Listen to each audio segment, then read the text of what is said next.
안녕하십니까. 신의균의 군사TV 디펜스 브리핑입니다. 오늘도 역시 아주 중요한 군사안보, 국방, 무기 관련 소식 간추려서 브리핑 해드리겠는데요.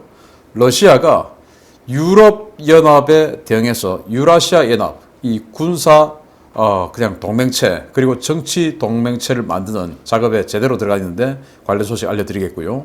일본이 진짜 이제는 항공모함 작업에 들어갔습니다. 미국 F-35가 일본 항모에 앉아서 훈련을 시작한다 라는 소식이고, 앞으로 연합함대까지 만들겠다고 하는데 우리하고는 어떤 상관관계가 있는지 한번 보겠습니다. 러시아가 군사협력 협정을 통해 독립국가연합 CIS 국가들을 빠르게 규합하고 있는 모양새입니다. 타지키스탄이 러시아와 통합지역 방공 시스템 협정을 체결하고 러시아군과 방공 시스템을 합친다는 소식입니다. 러시아와 타지키스탄이 지난 4월 양국의 방공 시스템을 통합하기로 합의한 방공망 통합협정에 따라 해당 협정의 의회 비준을 준비하고 있으며, 이에 따라 타지키스탄에 러시아군이 주둔하게 될 것이라고 타스가 현재 시각 9월 1일 보도했습니다. 현재 러시아는 CIS 국가들인 키르기스탄, 카자흐스탄, 아르메니아 등 같은 형태의 협정을 체결하고 해당 국가들의 방공 부대를 배치한 바 있는데요.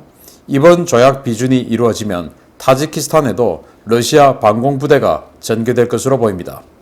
러시아가 주도하는 통합 방공 시스템 협정으로 통제되는 방공 전력은 19개 방공군 부대, 38개 지대공 미사일 전대, 15개 통신기술 부대, 9개 방공여단과 3개의 전자전 부대로 알려져 있는데요. 타스는 이 협정이 과거 CIS 국가들 사이에서 러시아의 리더십과 영향력을 제공하고 타국에 러시아군이 배치되는 정당성을 제공하는 것이라고 평가했습니다. 타지키스탄은 남서쪽으로는 아프가니스탄, 동쪽으로는 중국의 신장 위구르 자치구와 국경을 접하고 있는 내륙 국가인데요. 오래전부터 사실상 러시아의 영향력 하에 있어서 군사적 위협이 거의 없는 관계로 방공자산은 단거리 지대공 미사일 극소수만 보유하고 있는 상태입니다. 러시아가 타지키스탄과 이 협정을 체결한 것은 타지키스탄의 통신 및 전자전 부대를 전진 배치해서 아프가니스탄 상황을 보다 면밀히 감시하고 이 지역에서 촉발될 수 있는 분쟁에 대비하기 위함인데요. 전문가들은 이번 통합이 푸틴이 적극 추진하고 있는 유라시아 연합으로 가는 징검다리가 될 것이라며 과거 소련 예하 독립국들의 러시아 복속에 대한 우려를 나타내고 있습니다. 타지키스탄, 바로 아프가니스탄 위에 있는 나라죠. 이름 그대로 타지크족들이 주류를 이루고 있는 나라고, 아프가니스탄의 한 29% 정도가 타지크족들이 있고, 또 이 타지크족들은 신장에 있는 그 위구르족하고 민족적 동질성을 아주 많이 가지고 있는 그런 국가고, 또 지금 이 터키부터 출발해서 이 중동 지역에서 불고 있는 신장 위구르 독립운동인 ETM이죠. 이 ETM의 마지막 교두보가 되는 그런 국가인데, 여기에 러시아가 방공협정 체결해서 방공부대 우리가 방공 대신해 줄게, 즉 지대공 미사일 기지들 쫙 배치해서 다른 나라의 전투기들이 여기에 못 들어오게 해줄게 라는 협정을 체결하고 이제 자신들의 방공부대를 집어넣는다는 것입니다. 그럼 이거 왜 하냐? 일단 방공부대가 들어가면 당연히 미사일, 레이더 이런 것들 들어가죠. 그런데 그거와 함께 통신기지 들어가고 또 전자전기지 들어가고 이렇게 하는데, 그 통신기지와 전자전기지를 빙자해서 사실은 감청정보부대가 들어갈 것이다 라고 저는 보는 것이고, 전문가들도 그렇게 봅니다. 그래서 아프가니스탄의 사실은 조금 더 탈레반 정권이 어떻게 움직일지 이걸 또 봐야 되고, 또 신장 위구르 지역의 독립운동이 또 어떻게 되는지 봐야 되고 하니까 여기에 좀 더 집중적으로 감시할 수 있는 감청부대나 이 정보부대를 공식적으로 배치할 수 있는 이런 협정을 체결함으로써 러시아의 영향력 확대를 꾀하는 것이고, 또 유럽연합이 있죠. EU. 그런데 지금 푸틴 러시아 대통령은 유라시아 연합을 꿈꾸고 있어요. 그래서 과거 소련으로부터 독립했던 많은 나라들, 그걸 이제 독립국가 연합이라고 하는데, 거기에서 발트 삼국, 라트비아, 리투아니아, 에스토니아 이 발트 삼국은 떠났죠. 나토에 가입했고, 또 그리고 우크라이나가 떠나서 나토에 가입하기 위해서 노력하고 있고, 또 이제 아제르바이잔이 터키하고 친해서 이 반 국가의 반열에 들어서 있고, 또 조지아죠. 과거에 그루지아라고 했는데 조지아도 종교적 문제 때문에 러시아하고 반대 세력에 들어가 있죠. 그래서 조지아, 아제르바이잔, 발트 3국, 우크라이나 이를 제외한 나머지 국가들을 전부 엮어서 다시 유라시아 연합을 만들어서 EU, 유럽 연합하고 대항하는 이런 구도를 만들겠다라고 하는 것이 푸틴의 생각입니다. 그런데 이제 이 EU하고 이 푸틴이 구상하는 유라시아 연합하고의 차이는 뭐냐? 이 유럽 연합은 상당히 좀 수평적인 관계이고 또 독립성이 강하죠, 각 국가들이.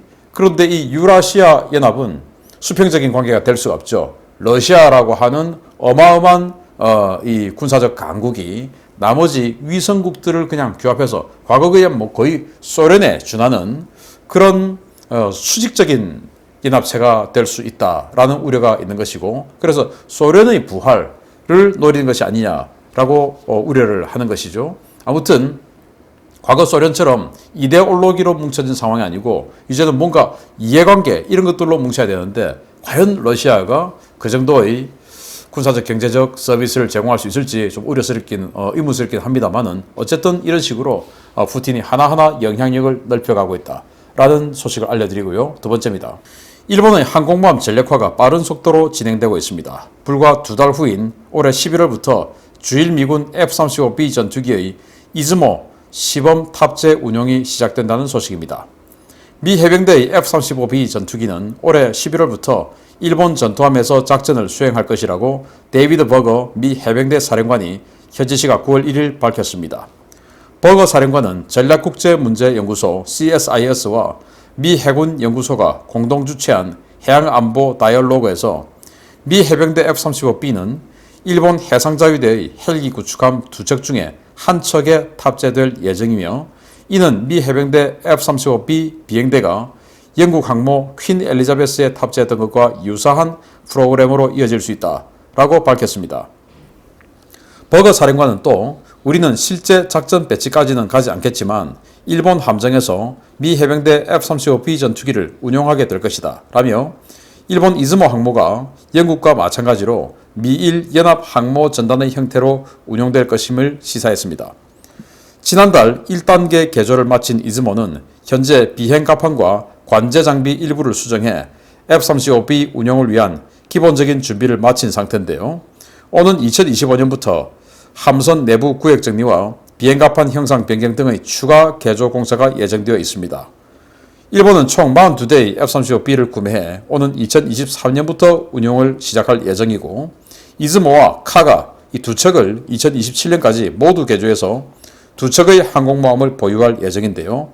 연합 항모 전단을 준비하는 미국과 일본, 미일 동맹이 미영 동맹 수준을 향해 성큼성큼 밀착하고 있다는 평가가 나오고 있습니다.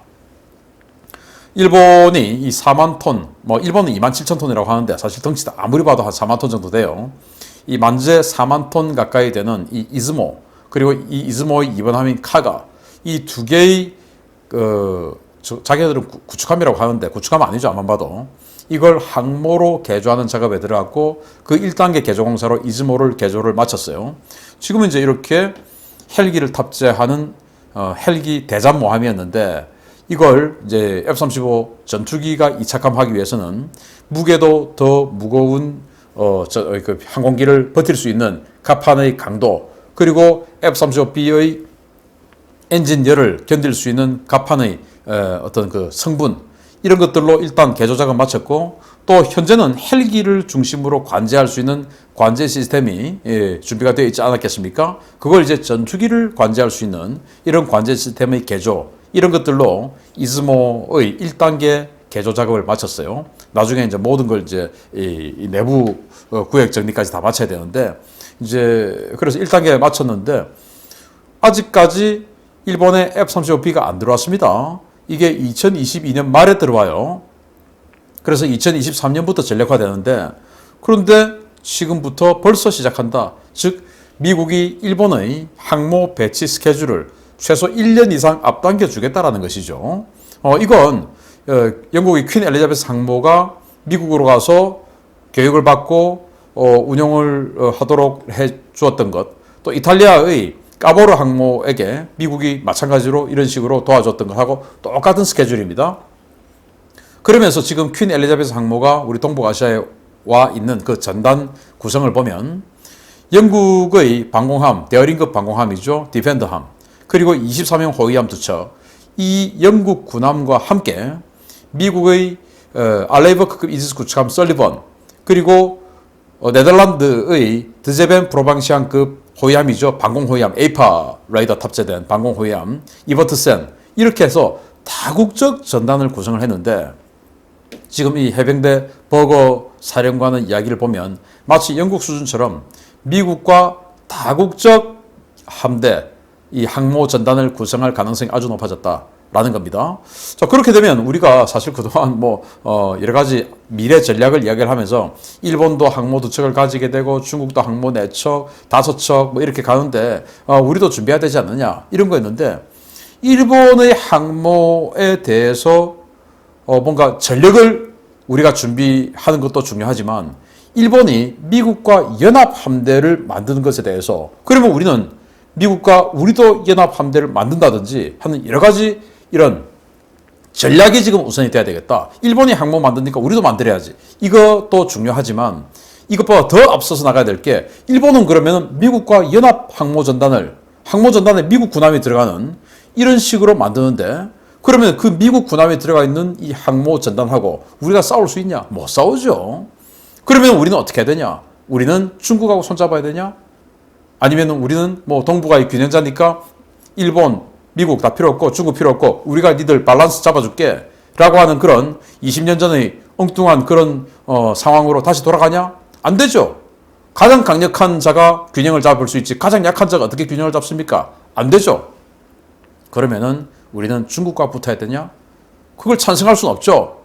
그러면 다시 우리는 한미동맹을 강화해서 우리도 미국하고 연합 항모전단을 구성한다든지 아니면 연합 함대를 만든다든지 하는 이런 쪽을 한번 연구해 볼 필요가 있지 않는가라고 일본의 이 연합 함대 구상을 보면서 생각을 해봅니다. 마치겠습니다. 감사합니다.